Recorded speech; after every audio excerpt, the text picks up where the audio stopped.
Hey, everybody, it's Asia, Aya. This is my channel, Tangle Fairy. I wanted to talk about Mars in the 12th house again. It's one of my favorite topics because you don't see it that much online. You don't see too many people get a real grasp. 12th house, Neptune, you can't grasp it. And it's Mars energy in the 12th house. Ugh. It's like, ugh. It's like fire and water, but except the water wins. And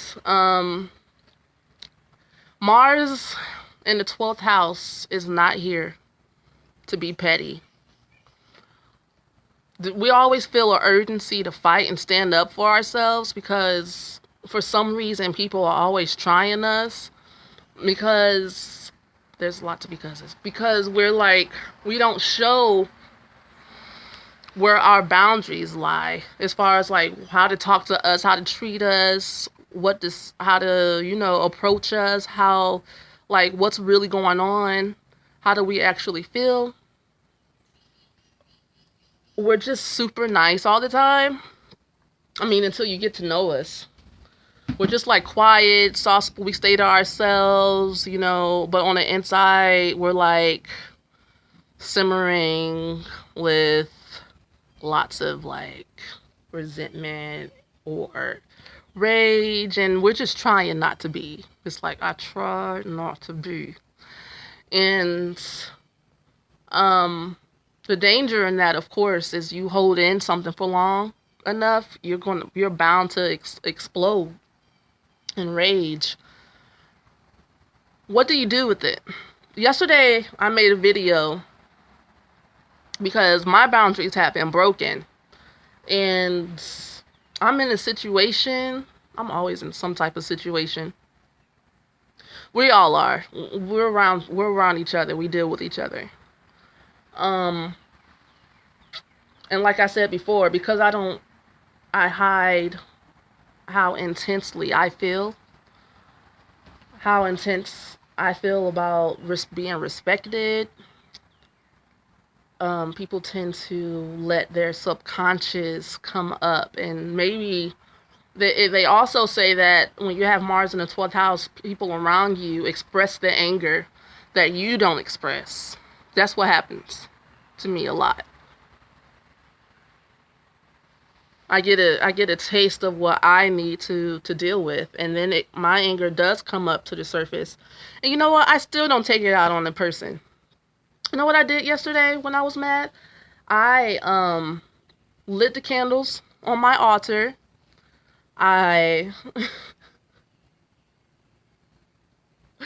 I turned on some music that correlates to the goddess that my altar is built to, and I danced, and I talked, I cried, and I just let it out, and then I let it out on the video, which honestly made me feel better. I decided to let karma happen.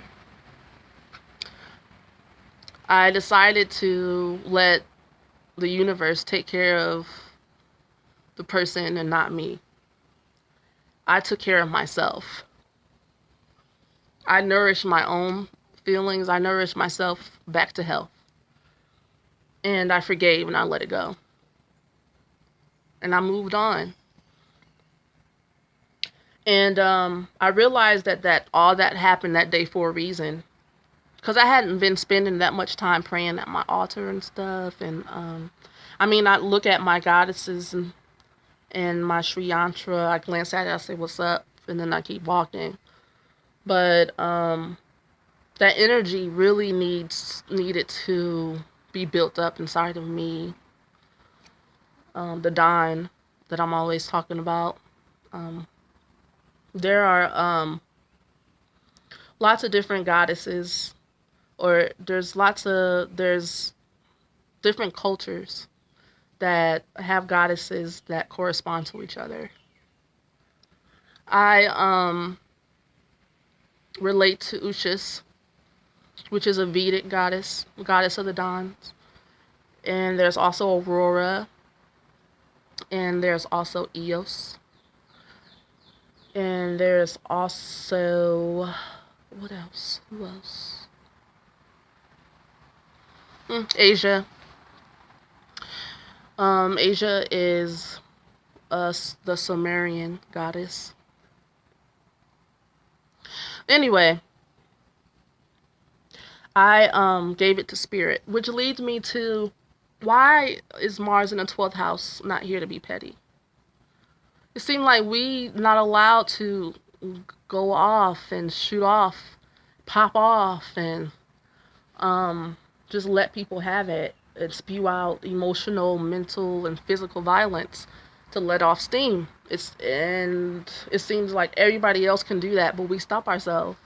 Why? It's a combination of karma and training for us to mesh our willpower with the whole, the all, the supernatural, the mysterious, the unseen, the unknown, the unborn,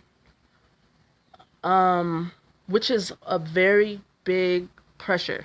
It's a lot of pressure. It's a lot of pressure to hold off and to exert like this superhuman love and patience through your willpower. To use your willpower to be patient. Use your willpower to wait. To use your willpower to not move a lot. To not make a move in the moment. To work in the spiritual realm for what you want. It takes a lot of practice. It takes a lot of energy. To a lot of people, with people in the Mars house, people with Mars in the 12th house look like we ain't doing nothing. We like, she don't do shit. She don't like to work.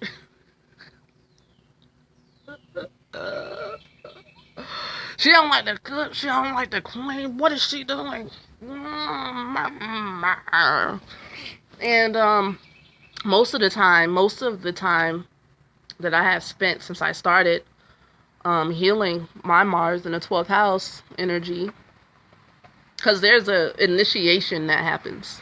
There's a process. It's a process, yo. It's not like you know how to work it overnight. It's not like you're born like knowing how to like work that energy. It's an accumulation of like past lives and your childhood, because your childhood is just like you had the season finale of your last life. You died and you came back for season 10, bitch. And you're like episode 1, season 10, episode 1. And that's like your childhood and, you know, your mom and dad and whatnot. And so in welding your willpower in the spiritual realm, you do get in contact with your identity in the spiritual world. That is so cool, yo, when you get to that point.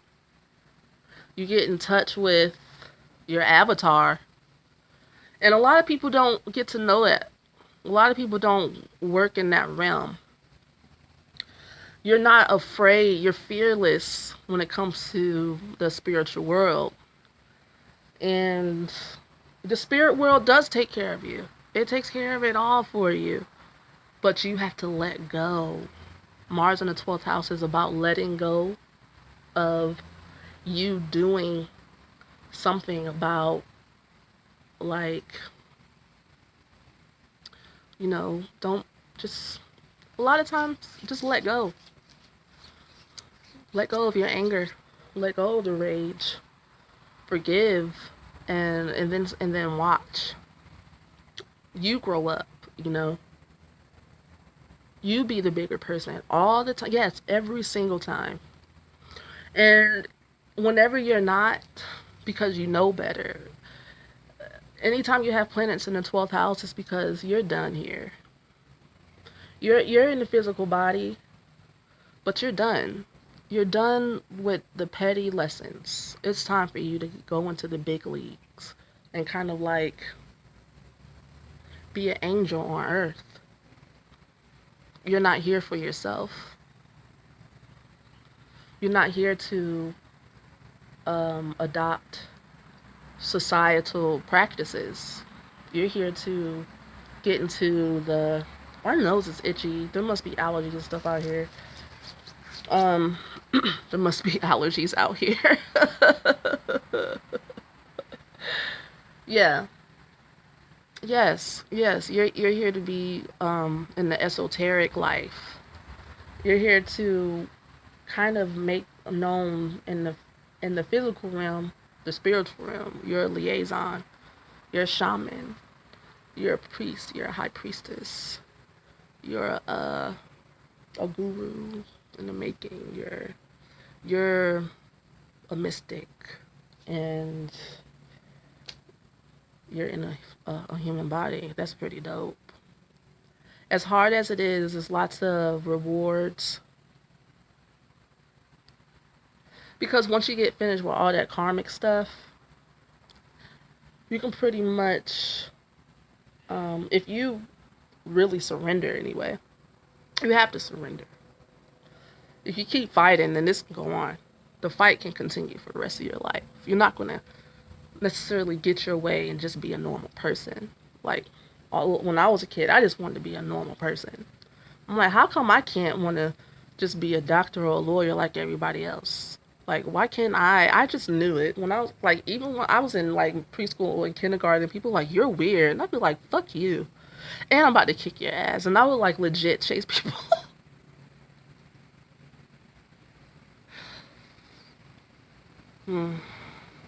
Those were the days. But anyway, my tangled fairies, believe in yourself. I believe in you.